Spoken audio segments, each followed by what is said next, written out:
So para po sa mga hindi po nakakaalam, we are in the series Timeless Principles of Grace. Amen. So meron po ba dito mga first time na marinig po ang ating series?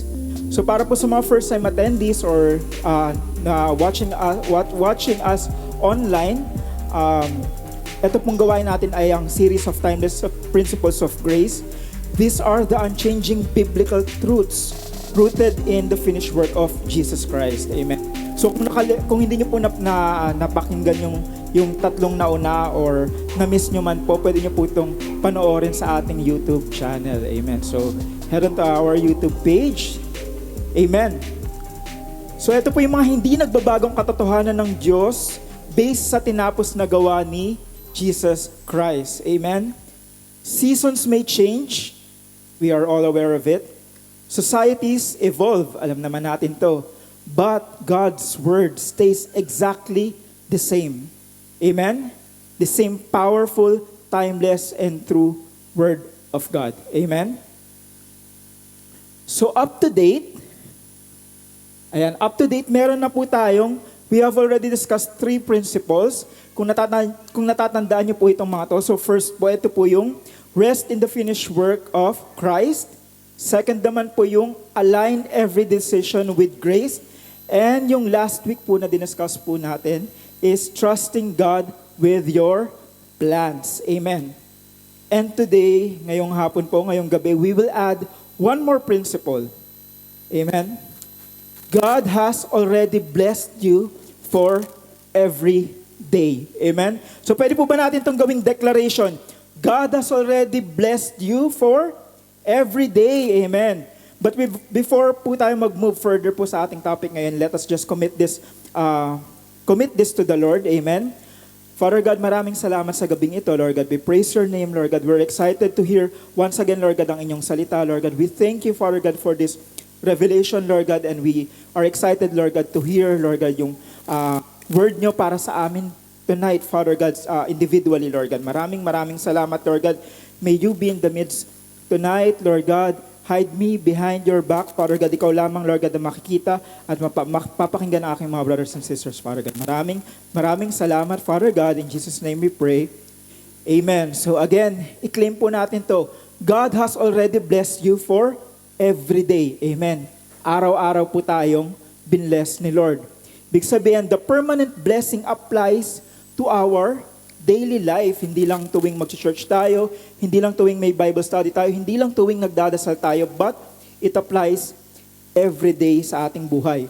Pinagpala ka na ng Diyos para sa iyong pang-araw-araw na pamumuhay. 2 Corinthians chapter 9 verse 8. Nababasa po ba natin yan? Sabi po dito, and God is able to bless you abundantly so that in all things, at all times, having all that you need, you will abound in every good work. Amen. So, nilinaw po ni Apostle Paul dito na ang blessing na natanggap po natin ay first, ito ay galing kay God.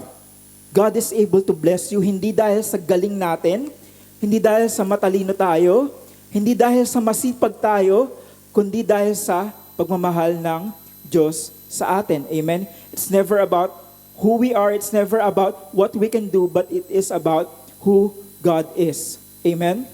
Second, ang sabi niya dito, yung blessing na binibigay niya sa atin is abundant. Ibig sabihin marami, ibig sabihin masagana, ibig sabihin nag-uumapaw. Amen?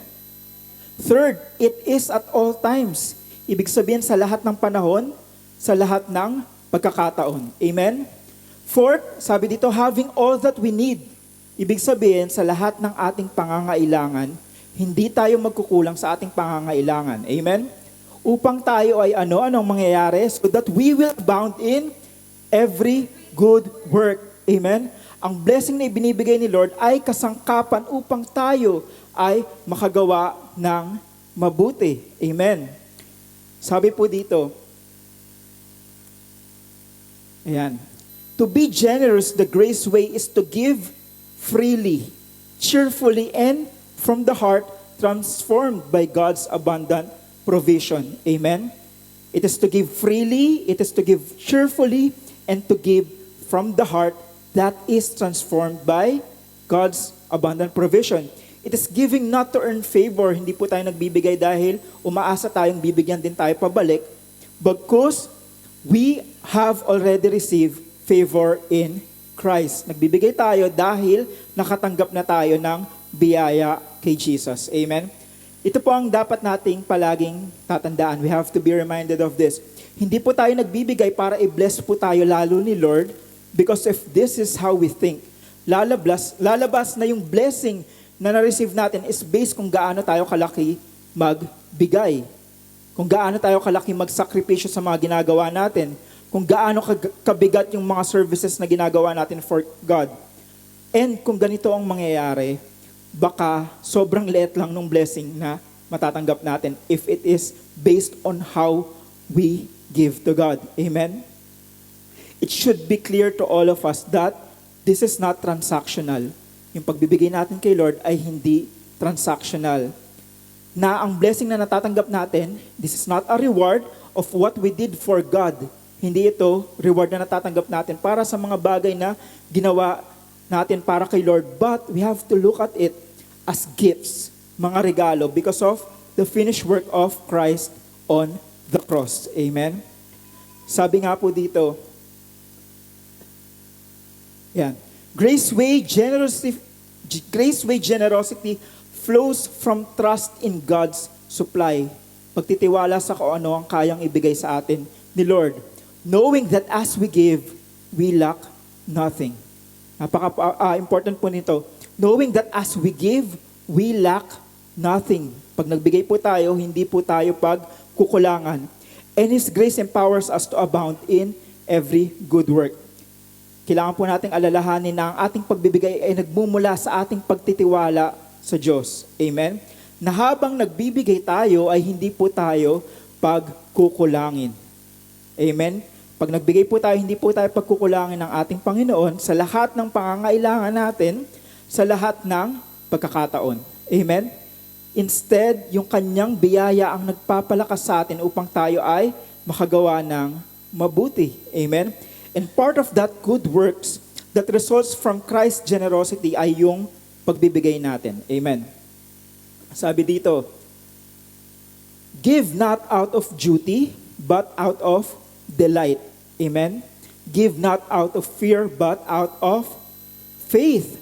Huwag po nating isipin na ang pagbibigay natin, whether it be in our finances, sa ating time, sa ating mga talents and services, ay mga duty na kailangan nating i-perform or mga tasks na kailangan nating i-check.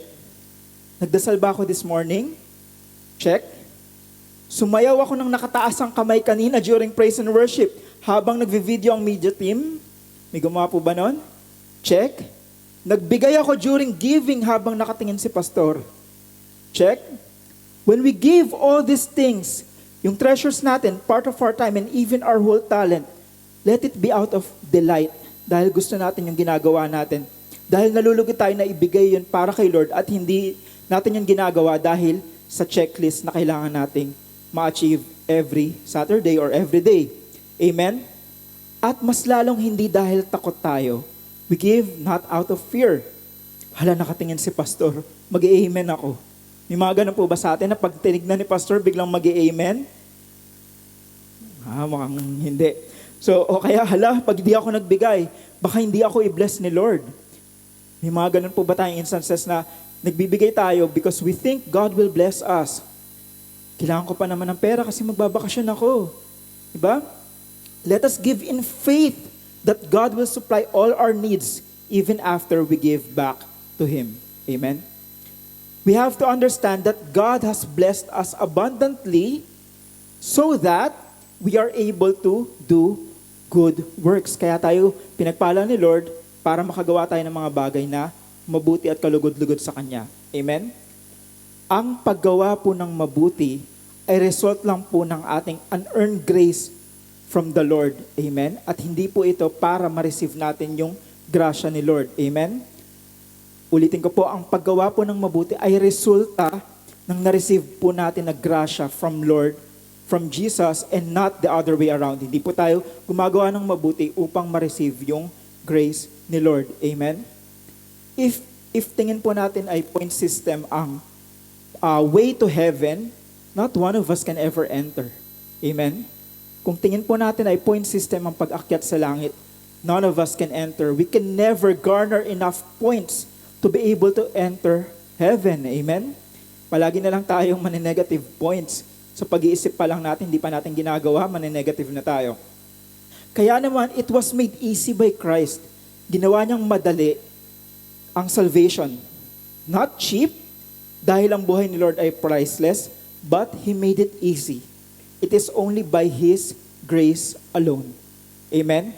Yung kanyang sukdulang biyaya ang makakapagligtas sa atin so that none of us can boast. Wala tayong may pagmamalaki kay Lord dahil siya mismo yung gumawa noon. Amen? Tandaan, hindi tayo nagbibigay para pagpalain. Ikaw ay nagbibigay dahil ikaw ay pinagpala na. Amen? Give not out of fear, but out of faith. Amen? We do not give dahil ayaw nating malasin, ayaw nating magkasakit, o kaya naman ayaw natin na may hindi magandang mangyari sa atin. Amen? We do not give dahil lang sa consequences na mangyayari sa atin. Magbibigay ako kasi ayokong madamay sa mawawala ng work, ayokong madamay sa magkakasakit. Amen? We should give because we trust God. We trust that God is our great provider. Amen? That the God that we are serving is the God of love. Amen? God is love and He shared His love to us. Binahagi sa atin ni Lord ang kanyang pagmamahal. We can only love because God first loved us. Amen? Much like in giving, we cannot give without love. We can give without loving dahil napakaraming motivation ng giving. Amen? But we can never love without giving. Amen? To love is to give, and God made it easy for us to give because God has already blessed us for every day. Amen? Napakadaling magbigay because God has made it easy for us because God has already blessed us for every day. So ngayon pong hapon, I will share to you 3 aspects. Ayan po, mag-share lang po tayo ng 3 aspects in grace way giving. So first po, grace way giving is free from pressure. Amen. Grace way giving is free from pressure. Amen. Grace way giving is not driven by pressure or obligation, but by a heart transformed by God's abundance. Amen. Whether we know it or not, alam man natin o hindi, we are changed because of God's generosity towards us. Amen. Lahat po tayo na nandito ay binago dahil sa kasaganahan na binigay sa atin ng Diyos. Amen? Kaya nga kung titignan po natin yung kumakalat na memes online, di ba? Hintayin mo, babaguhin ako ng pera. Amen?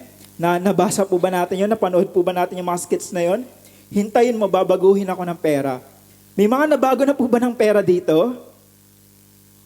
Amen? Lahat po tayo dapat nabago na ng finances because it can only be 2 things. It can be changed for the better or changed for the worst. Amen? And I hope every one of us here binago ng pera. So alin po tayo dito? First, may mga taong guminhawa ang buhay. Nagbago. Pero ang pagbabago ay masamang pagbabago. Merong mga naging snobber. Merong mga naging masungit. Merong mga naging cannot be reached. Yung hindi mo na matawagan or makausap kasi feeling ng mga gantong tao, magme-message ka sa kanila kasi may kailangan ka. Amen? Sige nga, tignan mo nga yung katabi mo. Tignan mong mabuti sa mata. Tapos tanungin mo, may laman ba yung Gcash? Joke lang po. Walang Gcash, sige. Mamaya pa ipa-flash ko yung Gcash. Joke. Tabi, okay.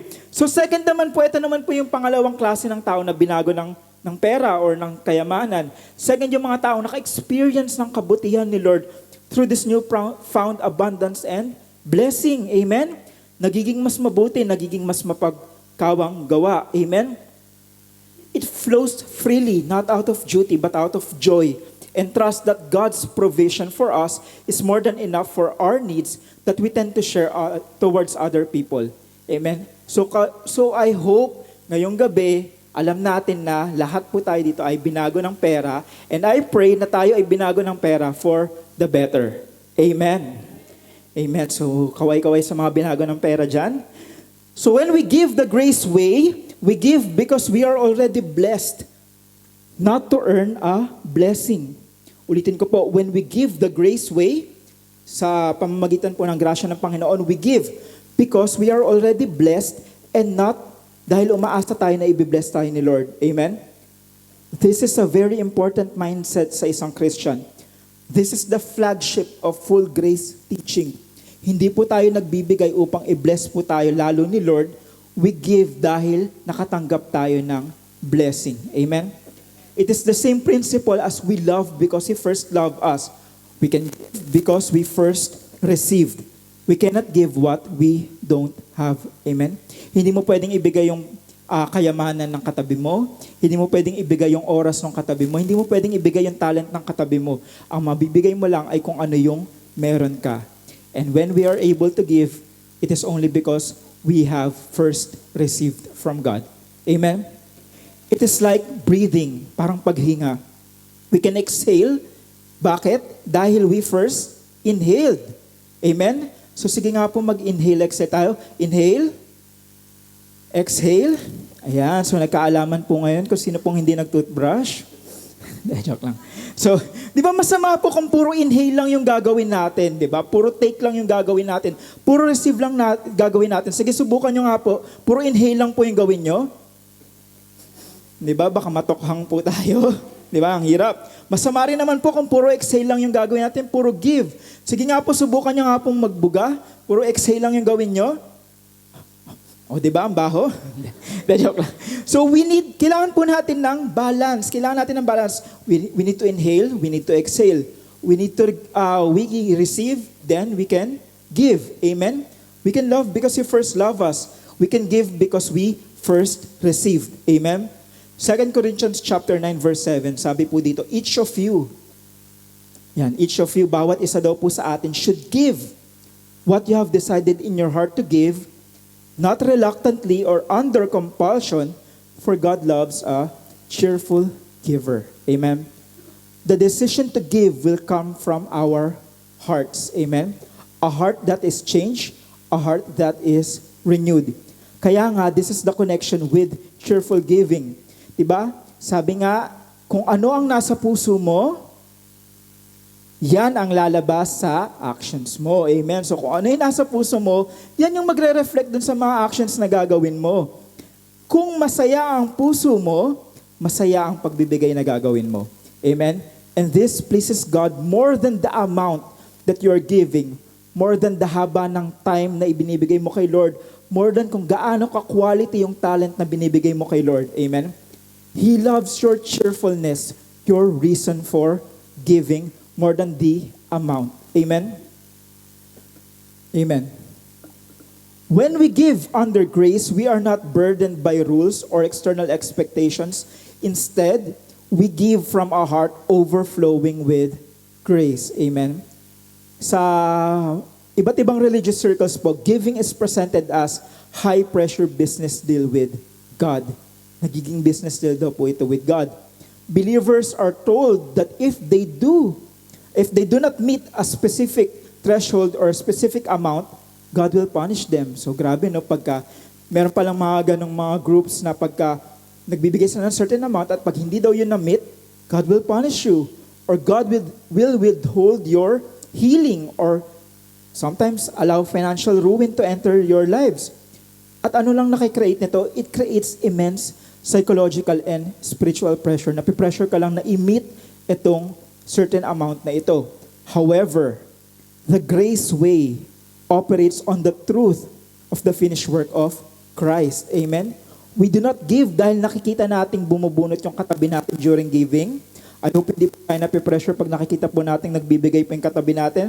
We do not give dahil nakita nating nakatingin sa atin si pastor or si pastora during offering. So yuyuko na lang po sila para hindi po tayo ma-pressure. We do not give dahil we expect God to give answers to our prayer for material things. Amen? We give out of abundance of our hearts. Amen? It is only our own decision.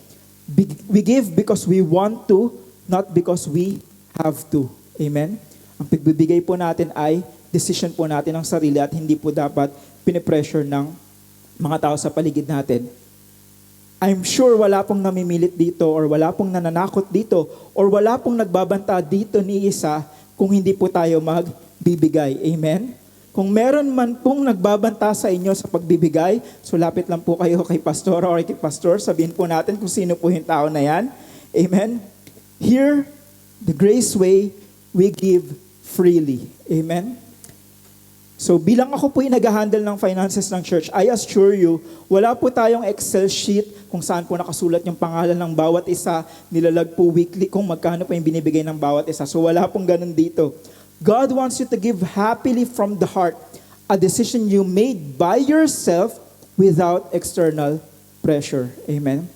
God wants you to decide by yourself. Amen?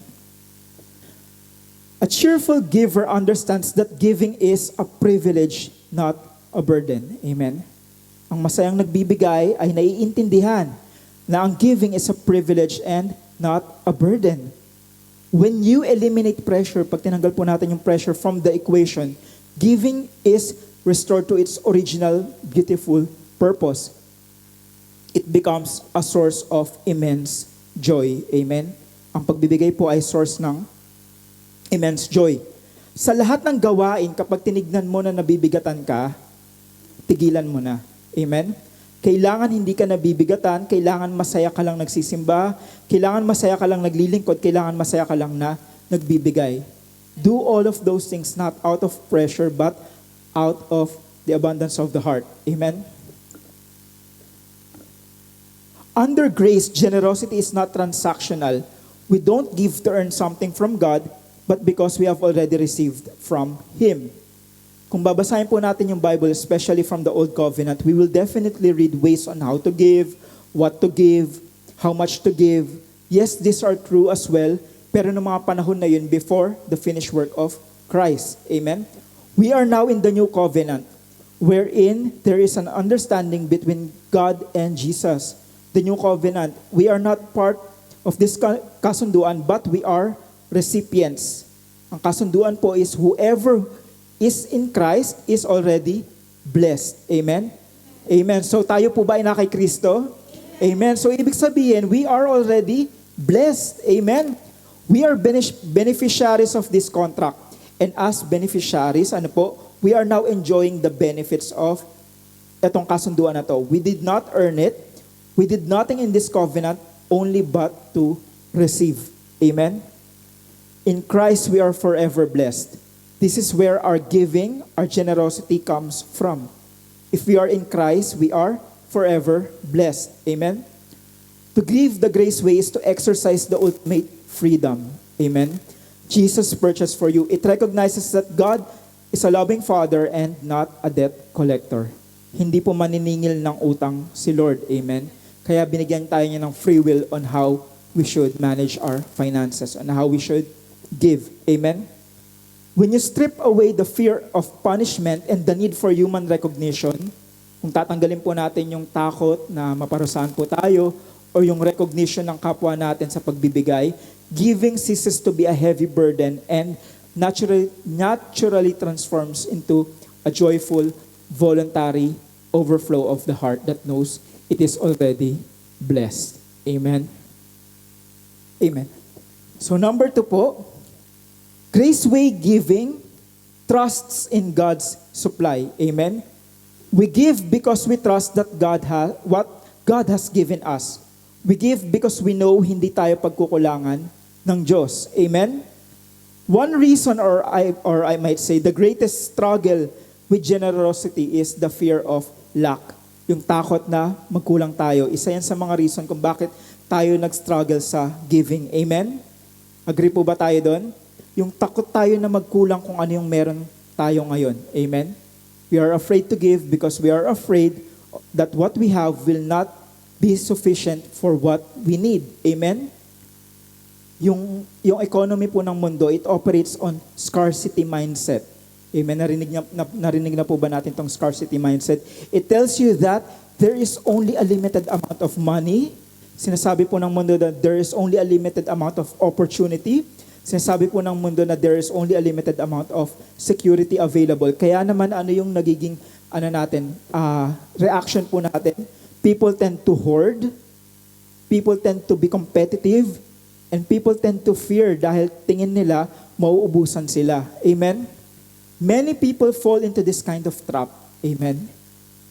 People are afraid na kapag nagbigay sila when they give to God, baka magkulang yung monthly budget nila, baka may bill na hindi mabayaran, or baka may emergency na dumating at hindi mapunan.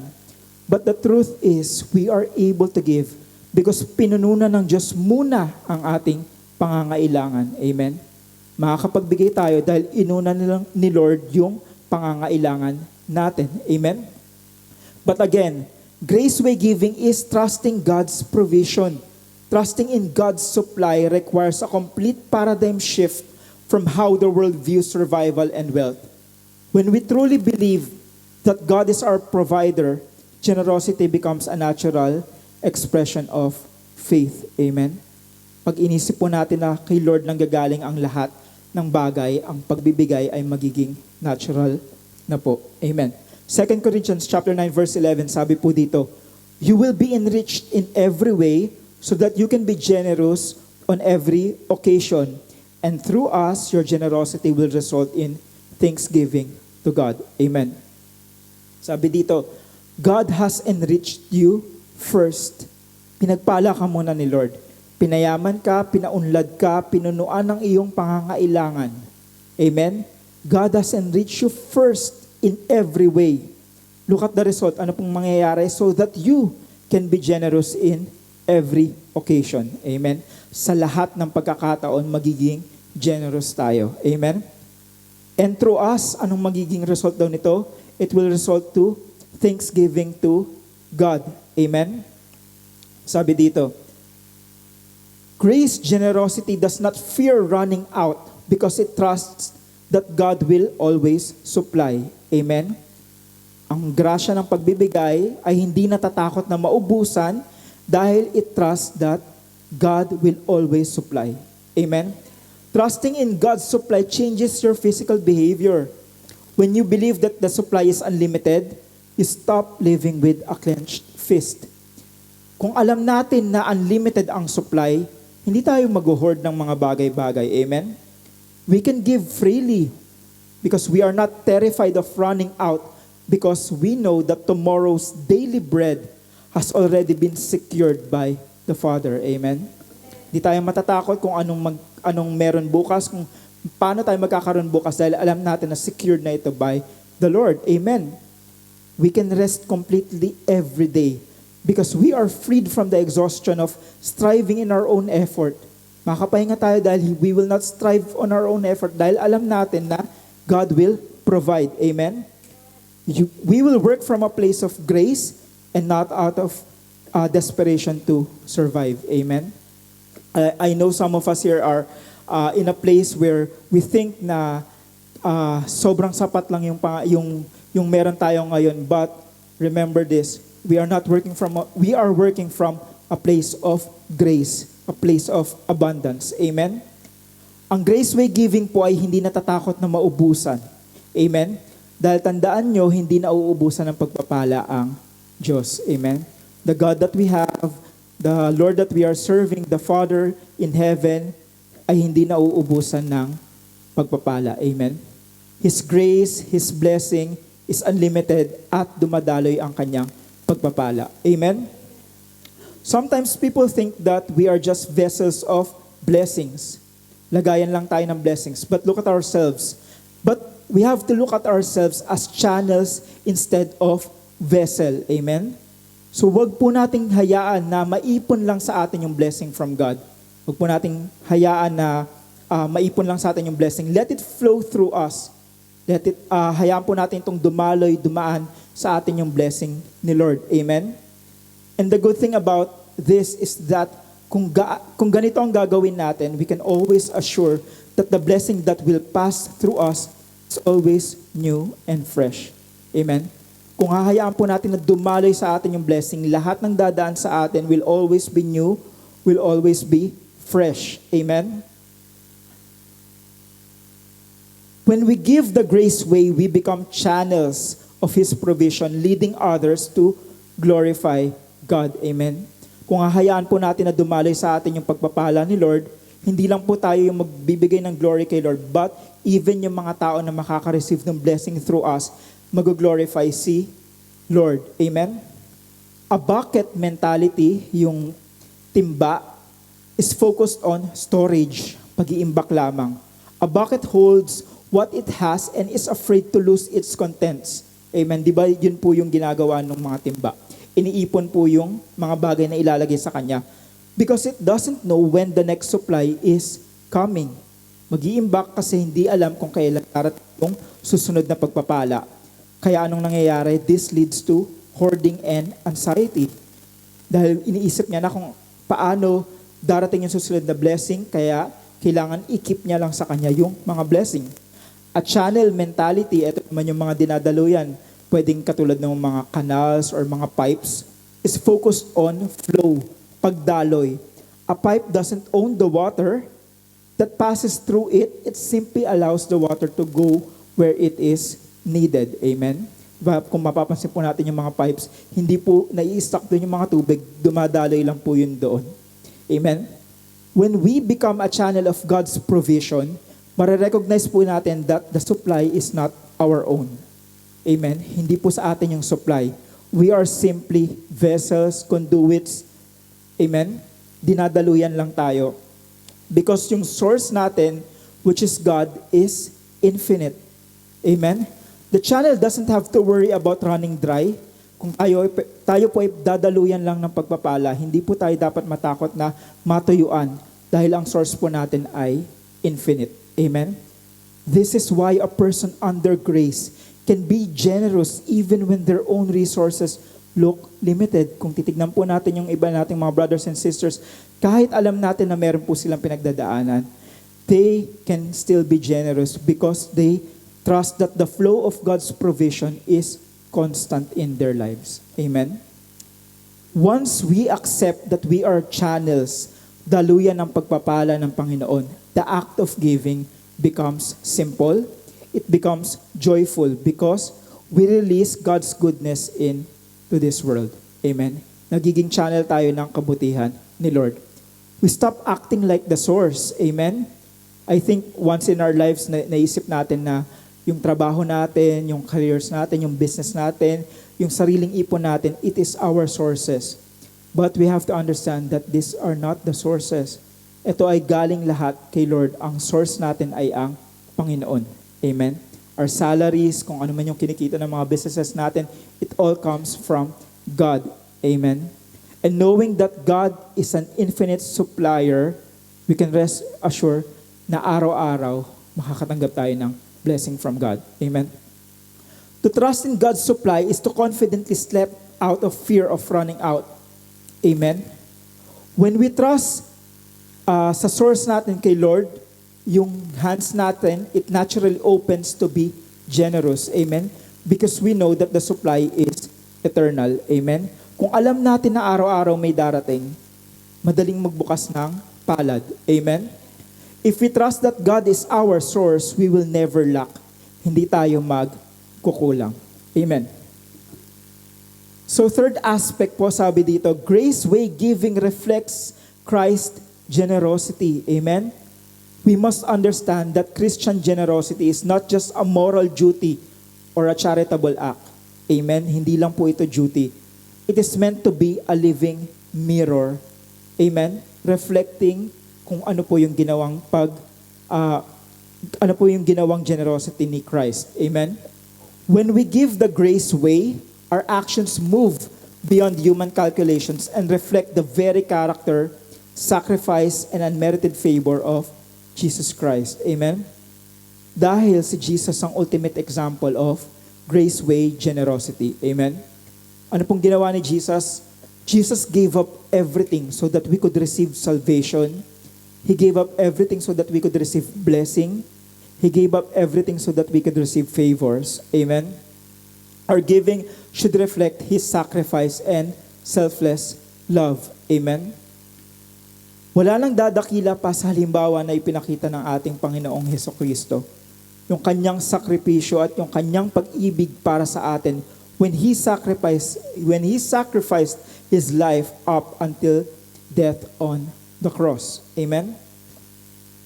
Sabi nga dito sa 2 Corinthians chapter 8 verse 9, for you know the grace of our Lord Jesus Christ, that though He was rich, Yet for your sake, he became poor, so that you through his poverty might become rich. Amen?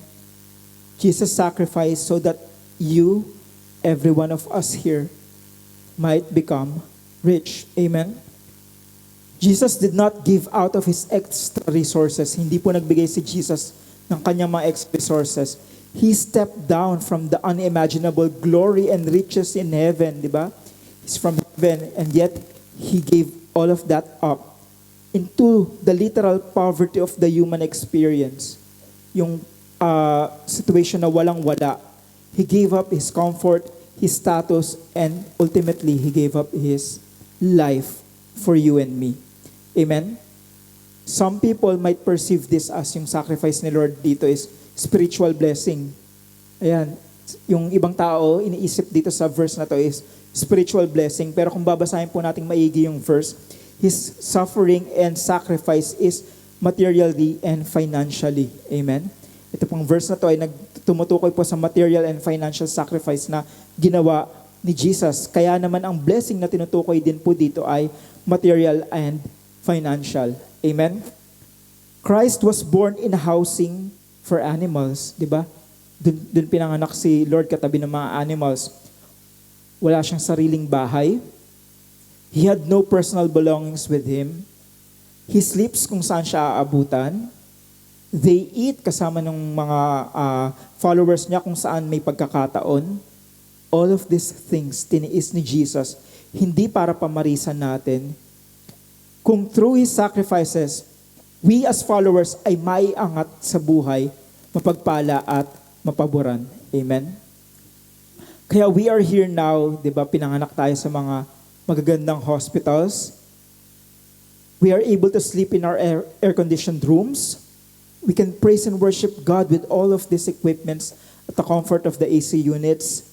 Diba? Tignan mo nga yung katabi mo, diba? Yung iba pa sa atin, bago pa yung suot. We have a life far better than what Jesus had, all because of the sacrifice that Jesus made. Amen? The life that we have now is far better than what Jesus had, all because of the sacrifice that He has made. Amen. Graceway generosity does not seek recognition. It reflects Christ's humility. The world often uses generosity to purchase influence, build a reputation, or gain applause. Amen? Kita natin sa mga viral videos na tumutulong yung mga tao for what? For likes, for recognition, for applause from people in the internet. However, Jesus operated with complete selflessness. He healed, He fed people, He delivered people, while often telling them not to broadcast it. He didn't seek the spotlight. Amen? Giving the grace way means giving without the need for a spotlight. Amen? Your motives are purified because you are already fully validated, approved, and loved by God. Amen? You don't need human recognition to validate your gift, your giving to God. Amen? We do not give to receive recognition from our pastor, from the church. We do not announce here sa church kung magkano po yung binigay ng bawat isa sa atin because it is between you, your heart's decision, and God. Amen? As we give with a heart like Christ, we demonstrate the gospel of grace in action. Amen? When we give with a heart like Christ, we demonstrate His grace in action because it is sacrificial. Jesus didn't give out of His surplus. He gave everything. Yun yung pagbibigay na ginawa ni Jesus. Hindi siya nagbigay dahil may sobra siyang pagkain. Hindi siya nagbigay dahil may sobra siyang pera, hindi siya nagbigay dahil may sobra siyang mga gamit. He gave us everything. Lahat ng meron siya, ibinigay niya. It is selfless. His giving was entirely for the benefit of the recipient. He had no ulterior motive or need for self-exaltation. Amen? Wala siyang ibang motibo kundi ang maligtas tayong lahat. Amen? And His giving is unconditional. He didn't wait for us to earn His gift. He gave while we were still undeserving. Amen? Yung regalo sa atin ni Lord, yung grasya na binigay sa atin ni Lord, hindi niya hinintay na ang bawat isa sa atin ay lumapit sa Kanya, magpakumbaba. He gave it while we are all still undeserving. Amen? When we give with the same mindset, kung ganun din po tayo magbibigay, we are not just handing out money or resources. We are adopting the very character of Jesus, valuing others above ourselves, and demonstrating a heart that finds joy in lifting up others. Amen? When we give with a heart like Christ, yung generosity po natin becomes a powerful, silent sermon. It tells the world that God is a good provider. Amen? That His love is unconditional and His grace is real. Dahil po yung ibang tao, hindi po nagkaroon ng opportunity or time makapagbasa ng Bible. So kung ano po yung nakikita nila sa mga Christians, yun po ang nakikita nila kung paano po si Jesus sa buhay natin. Amen? You are not just talking about the gospel. You are putting it on display for all to see. Amen?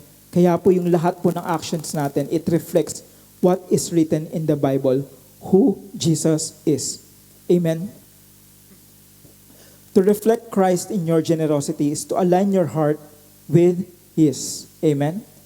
It is choosing to hold your resources with open hands, viewing everything you have, not as something to be hoarded, but as a gift to be shared.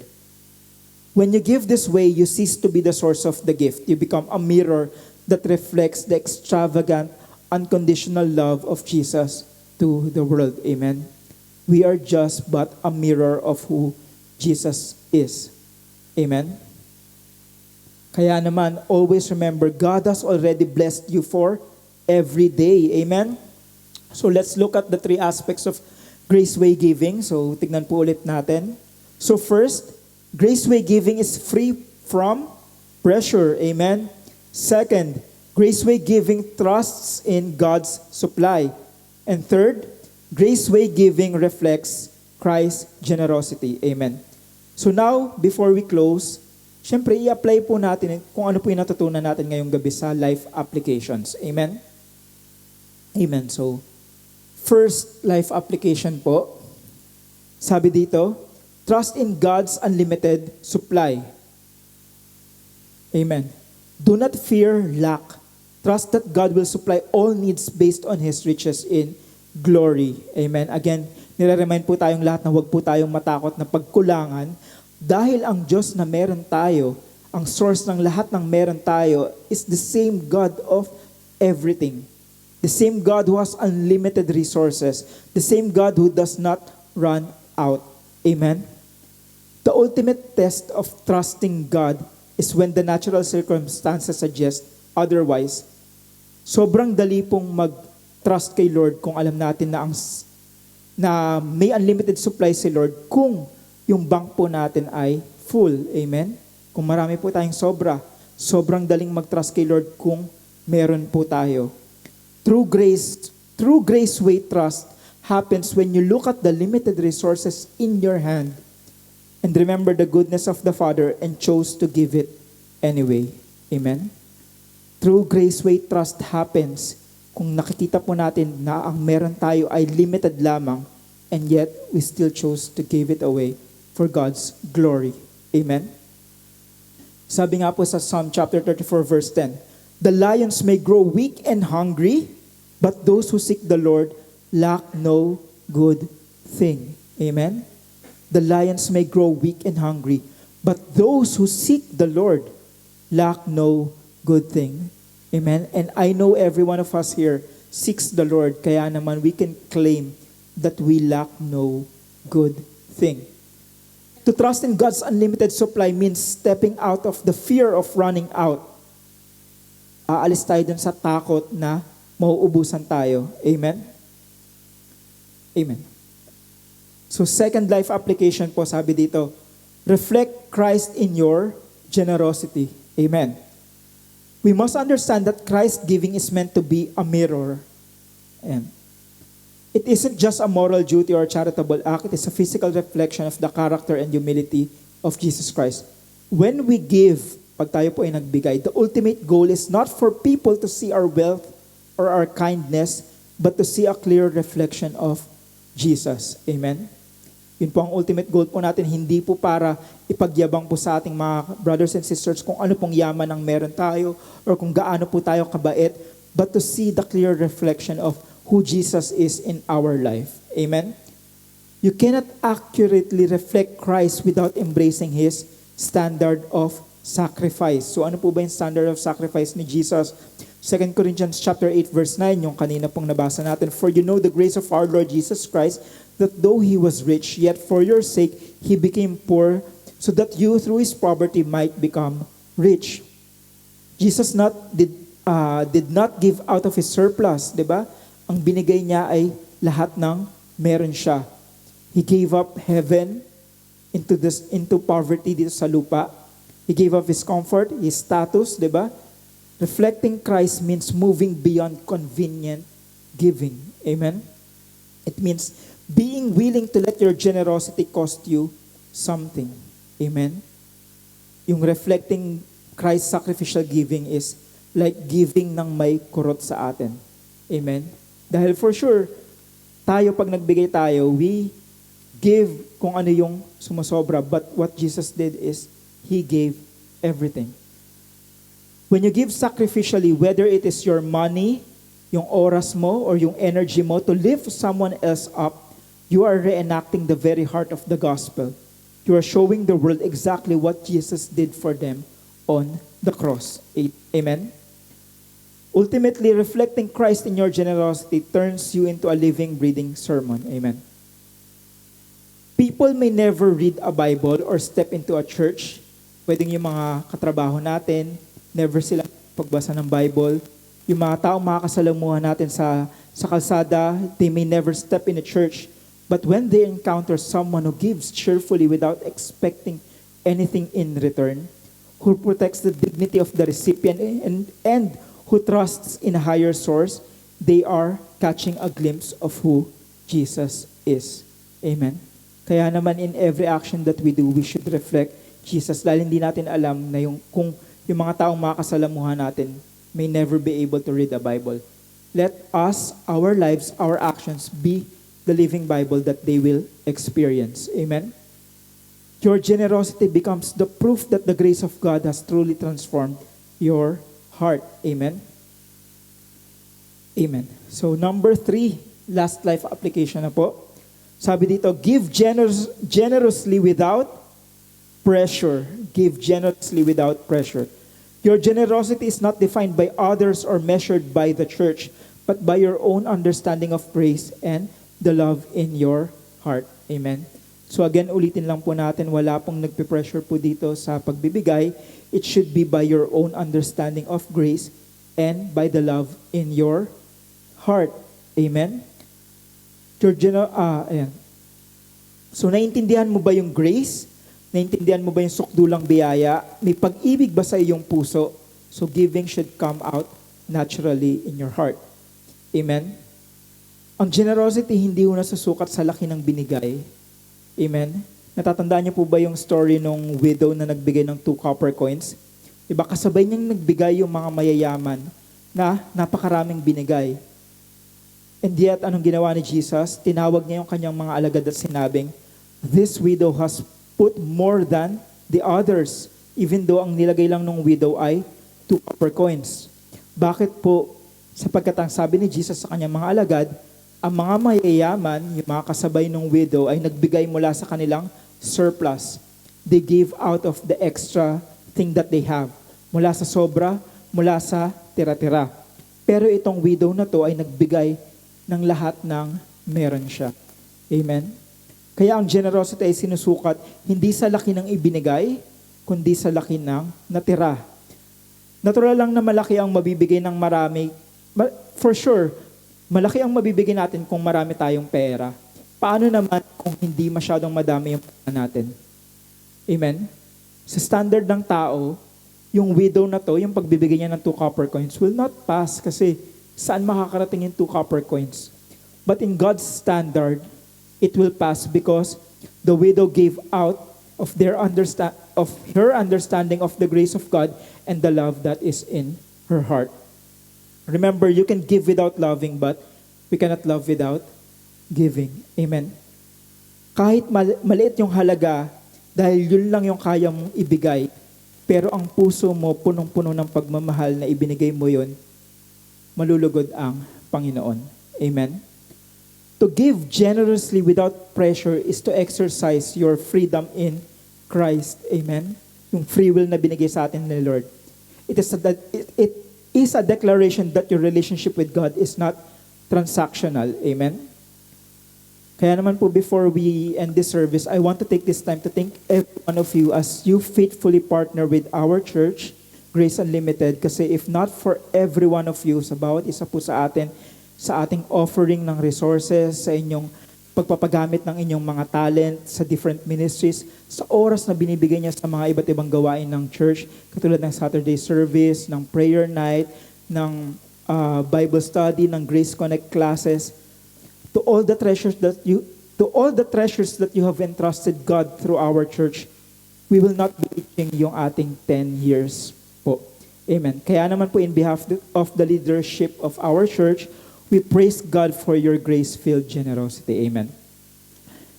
Kasi po, bawat isa po sa inyo, you make sharing His message of grace possible and easier. Kaya naman po, let us invite people sa ating upcoming anniversary so that they too, katulad po natin, may experience what we are experiencing right now. His unlimited grace and His love. Amen? Amen. Salamat po sa lahat. So, let's look at the 3 life applications again. Amen? Before we close po, ang sabi dito, first, trust in God's unlimited supply. Number 2, reflects Christ in your generosity. And lastly, generously without pressure. Amen. Since God has already blessed you for every day through the finished work of Jesus Christ, your life is completely secure. And you are forever freed from the pressure, guilt, and the fear of running out. Amen. You no longer need to give as a transaction to buy God's favor or open windows of heaven. Instead, we can recognize that you are an open channel of His infinite supernatural supply rather than a bucket holding on to limited resources. Amen. Lagi po nating tatandaan, hindi po tayo hoarder ng pagpapalan ng Panginoon. We are channels kung saan dumadaloy ang pagpapalan ng Panginoon so that yung lahat ng taong nakapaligid sa atin will too experience the grace of God. Amen. When you live in this new covenant freedom, generosity ceases to be a risky sacrifice and becomes your natural, joyful response to the extravagant love you have already received. Amen? Kaya naman po ang ating big idea tonight is,